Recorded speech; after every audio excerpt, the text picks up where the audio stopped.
আল্লাহর হাবিব আহলে বাইতদেরকে ডাকলেন, হযরতে ফাতিমা, হযরতে আলী, হযরতে হাসান হোসেন রিদওয়ানুল্লাহি তাআলা আলাইহিম আজমাইন, আহলে বাইতদেরকে ডেকে আল্লাহর হাবিব বললেন, ওগো আমার কলিজার টুকরা মেয়ে মা ফাতিমা, ও আলী, ও হাসান হোসেন, এই মাত্র কোরআনে কারীমের আয়াত নাজিল হলো। আল্লাহ রাব্বুল আলামিন আমাকে বলতে বলেছেন, আমি জানি না, আমি নবী জানি না কিয়ামতের দিন আল্লাহ আমার সাথে কি ব্যবহার করবেন, আর আমি এও জানি না যে আল্লাহ রাব্বুল আলামিন তোমাদের সাথে কি ব্যবহার করবেন। ও ফাতিমা, মুহাম্মদ সাল্লাল্লাহু আলাইহি ওয়াসাল্লামের মেয়ে হিসেবে নাজাতের কোনো ফয়সালা তোমার হবে না। ও হাসান হোসেন, মুহাম্মদ সাল্লাল্লাহু আলাইহি ওয়াসাল্লামের নাতি হিসেবে তোমাদের ফয়সালা হবে না। কিয়ামতের দিন তোমাদের ফয়সালা হবে যার যার আমলের উপরে। আমলকে ভালো করে গঠন করো, এই আমল তোমাকে কিয়ামতের দিন তোমাকে বাঁচাবে। আমল তৈরি করো ভালো করে, আমার দোহাই দিয়ে নাজাত পাবে না, আমল তৈরি করতে হবে। কথা বুঝতে পেরেছেন? ফাতেমাকে রাসূল এত ভালোবাসতেন, ইন্তেকালের সময় হযরত ফাতেমা কাঁদতে কাঁদতে বেহুশ হয়ে যাওয়ার উপক্রম হয়ে গেছে। রাসূলুল্লাহ হযরত ফাতেমাকে ইশারা দিলেন, হযরত ফাতেমা তার কান নিয়ে রাসূলুল্লাহর মুখের কাছে লাগাই দিলেন। আল্লাহর নবী কি যেন বললেন কানে কানে, হযরত ফাতেমার কান্না বন্ধ হয়ে গেল। হযরত আয়েশা বলেন, মা রাসূলুল্লাহ তোমার কানে কানে কি বললো আর তোমার কান্না বন্ধ হয়ে গেল? হযরত ফাতেমা বলেন, ইয়া আম্মা জান, আমার আব্বা আমার কানে কানে বললো, মা ফাতেমা তুই কাঁদিস না, তোর কান্না আমার বরদাস্ত হয় না, তোমাকে কাঁদতে হবে না। আমি তোমাকে সুসংবাদ দিয়ে যেতেছি, আমি মরে যাওয়ার পর সর্বপ্রথম তোমার সাথে আমার দেখা হবে।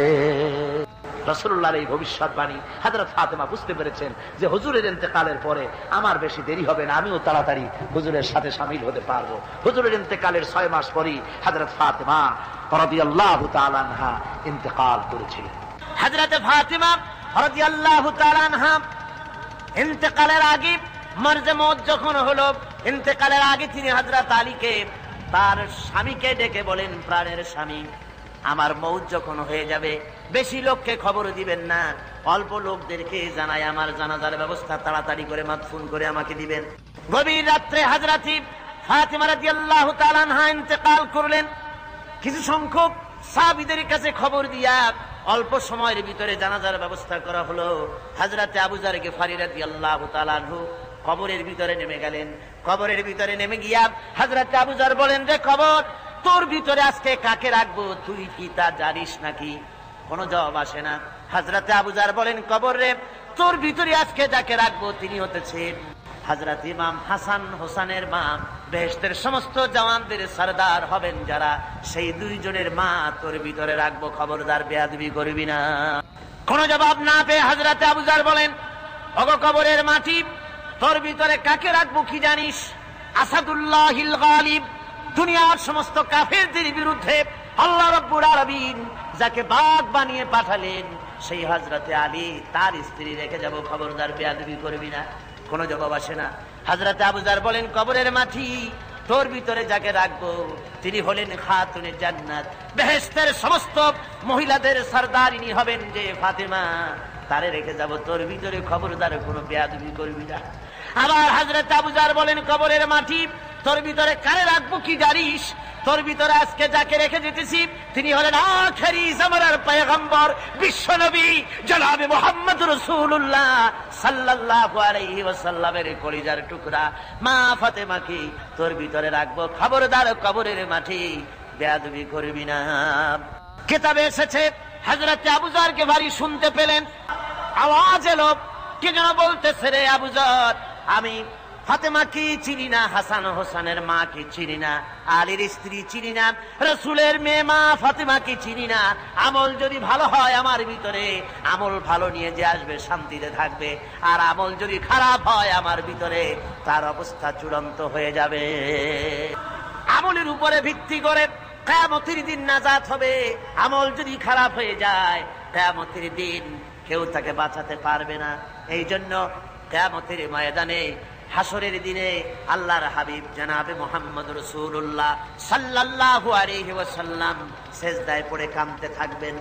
আল্লাহ রাব্বুল আলামিন বলেন, হাবিব রে, আপনি কাঁদেন কেন?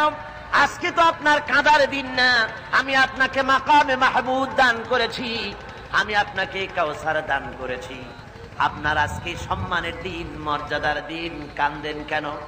আল্লাহর হাবিব বলবেন রব্বুল আলামিন মাকামে মাহমুদ পেয়েছি, কাউসার পেয়েছি, কান্দি এই জন্য আমি দেখতে পাচ্ছি আবার সামনে দিয়া ফেরেশতারা আমার উম্মতগুলি জাহান্নামের দিকে নিয়ে যায়। আল্লাহ রাব্বুল আলামিন বলবেন ওগো আমার হাবিব, আমি আপনাকে ক্ষমতা দিলাম, আপনার জান্নাতি উম্মতগুলি আপনি বেছে নেন। আল্লাহর হাবিব তার জান্নাতের উম্মতগুলি বাঁচতে থাকবেন। হযরত আয়েশা বলেন ইয়া রাসূলুল্লাহ, কিয়ামতের ময়দানে লক্ষ কোটি কোটি মানুষের ভিতরে আপনার জান্নাতি উম্মত আপনি চিনবেন কি করে?